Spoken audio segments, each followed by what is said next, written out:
प्रणाम सब गोटे के। जागू मैथिल के संग हम शिवम कुमार चौधरी आइ उपस्थित छी हावी भोवार गाँव में और हमरा संग जे छथि से सरपंच पद के प्रत्याशी मनोज पासवान जी छथि और हुनका संग एखन बातचीत करब। ताहि सबसँ पहिने अहाँ सब संग एक छोट सन निवेदन अछि जे अगर अहाँ सब हमर यूट्यूब चैनल के सब्सक्राइब नहीं केने छी तो तुरंत कऽ ली, ताकि हम सब जे विभिन्न गाँव विभिन्न जगह जाकर ओहिठुमका समाचार अहाँ सब तक प्रस्तुत करै छी से अहाँ सबके तुरंत सबसँ पहिने भेटै। ताहि के लेल जागू मैथिल के जे विशेष कार्यक्रम अछि भेंट घाट, ताहिमे हम मनोज जी के पहले स्वागत करबनि। मनोज जी, अहाँके बहुत बहुत स्वागत अछि हमर चैनल में।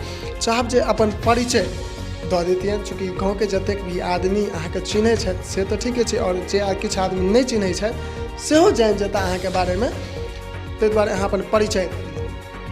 सबसे पहले जागू मैथिल से हम पहले नमन करै छी अहाँके। जय महादेव, जय जवान जय किसान।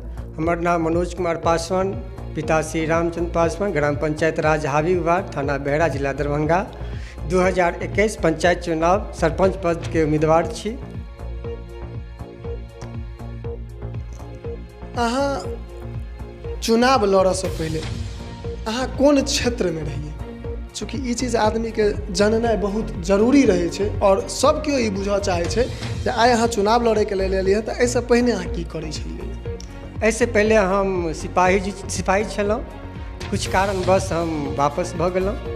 हम पहलो देश के सेवा में छलहुँ और सेवा व्यू से हम ग्राम पंचायत राज हावी वार्ड में एलहुँ हन। हम समाज से पूरा निवेदन करै छियै जे एक बेर हमरो आशीर्वाद दी। बहुत सुंदर अहाँ एखन कहलियै यऽ। हम चाहब जे अहाँ ई कहितौं जे एखन जे अहाँ चुनाव लड़ऽ के लेल एलियै यऽ तऽ अहाँके उद्देश्य की अछि? हमर उद्देश्य अछि भ्रष्टाचार मुक्त करनाइ।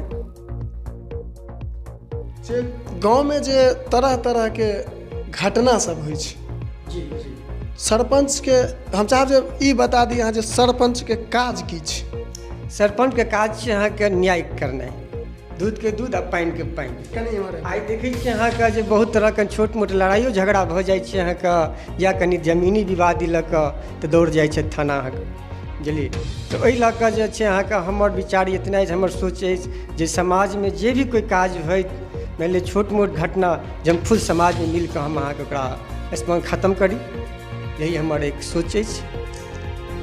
भ्रष्टाचारी के बारे में अहाँके की कहना अछि? अर्थात हम ई कही जे एकटा सरपंच जे कागजात तैयार करै छै, चाहे वो वंशावली होय चाहे चरित्र प्रमाण पत्र होय, विभिन्न गाँव से हमरा सबके इहो पता चलल हन जे ओ कागजात तैयार करऽ में जे छै से अपन साइन मोहर के एकटा कीमत लगाबै छथिन सरपंच महोदय जे रहै छथि से 200, 400, 500 कि एहि के बारे में अहाँके की विचार अछि? और अहाँके जे गाम अछि ताहिमे की अहाँके ई पता चलल हन जे मान लिअ ओ जे सरपंच छथि सेहो लऽ रहलखिन या नहि, ताहिके बारेमे की विचार? जी हमरा अहाँके पूरा समाज में घुमलित हन, हमर नौजवान जते सहपाठी छथि और बुजुर्ग लोग सेहो छथि, सब लोग कहलथि हन जे पहिलुका जे सरपंच छलथि तऽ कुछ अहाँके जे छै वंशावली में अहाँके कुछ पाइ ताइ लै छथिन, और हमरा पता चलल हन जे कि ई सब नहि हेबाक चाही।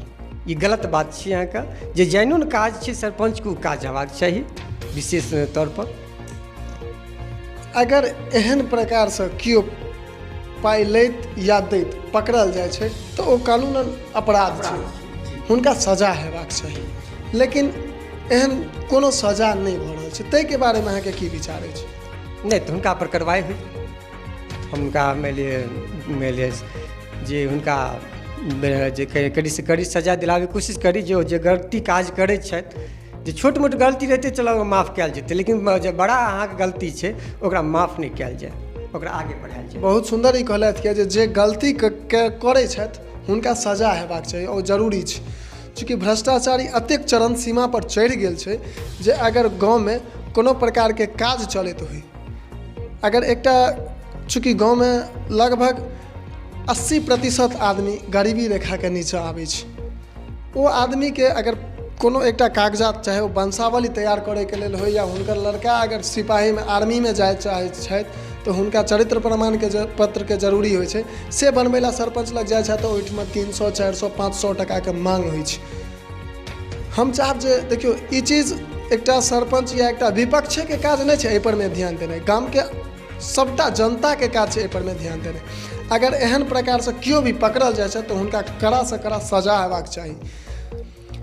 अहाँके जे छै से एहिबेर जे अहाँ अगर जीत कऽ अपना पंचायतमे सरपंच पदके रूपमे एबै सरपंच बनि कऽ तऽ अहाँके की उद्देश्य रहतै आओर की काज रहतै? चूँकि एखन जे आदमी जे वर्तमान उम्मीदवार छथि जे काज जे प्रकारसँ विकास केलथि या काज केलथि या अहाँ अगर एबै तऽ अहाँ कोन प्रकारसँ काज करबै? अहाँ अपन की रणनीति तैयार केने छी? जँ हम जीत कऽ आबि जायब तऽ सबसे पहिले अहाँके हाईवे वार्डके जे प्रति जे देखै छियनि बहुत एहन अश्लील गाना बेगर बेगर बजै सेहो छथि, अहाँके ओहिपर रोक लगायल जाय। आओर यानी कि गलत गाँवमे नहि कोनो काज होय देब, नहि अप्रिय कोई घटना घटत देब, हमर इएह उद्देश्य अछि। आओर सुन्दरसँ सुन्दर गाँव बनाबी, हम गाँवके जे छै स्वर्गके रूपमे लऽ चलब, हमर इएह उद्देश्य रहत। बहुत नीक कहलिए। हम चाहब जे जतेक भी दर्शक अहाँके देख रहल छथि, जतेक भी मतदाता अहाँके देख रहल छथि, अहाँ हुनका किछु संदेश देबऽ चाहैत हेबनि जी तऽ संदेश दऽ देबनि। हम सबसे माता पिता जतेक नौजवान बुजुर्ग साथी छथि सबके पहिले नमन करै छियनि, प्रणाम करै छियनि।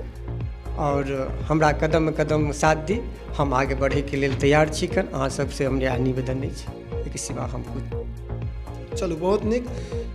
एकटा छोट छिन अहाँ सबसँ निवेदन हम पहिनेहो केने रहौँ आ एखनो करै छी जे जागू मैथिलके जे विभिन्न प्रोग्राम अछि, विभिन्न जे छै से कार्यक्रम अछि, चाहे वो भेंट घाट कहिए, चाहे वो मुखिया जीके काज जकरा अहाँसब बहुत लाड़ प्यार और दुलार देलहुँ और हमरा बहुत आशीर्वादो देलहुँ अहाँ सब, तऽ अहाँ सबसँ निवेदन करब जे अगर अहाँ सब यूट्यूब चैनलके सब्सक्राइब नहीं केने छी तऽ तुरंत कऽ ली, और संगे फेसबुक पेजके अगर लाइक नहीं केने छी तो ओकरो लाइक कऽ दी और अपन मित्रके संग सेहो वीडियोके साझा करी, ताकि हम सब विभिन्न जगह जाकर और जगह से समाचार अपने सब तक मैथिली में अपन जे गाम घर के भाषा छै ताहि भाषा में अहाँ सबके पहुँचाबी।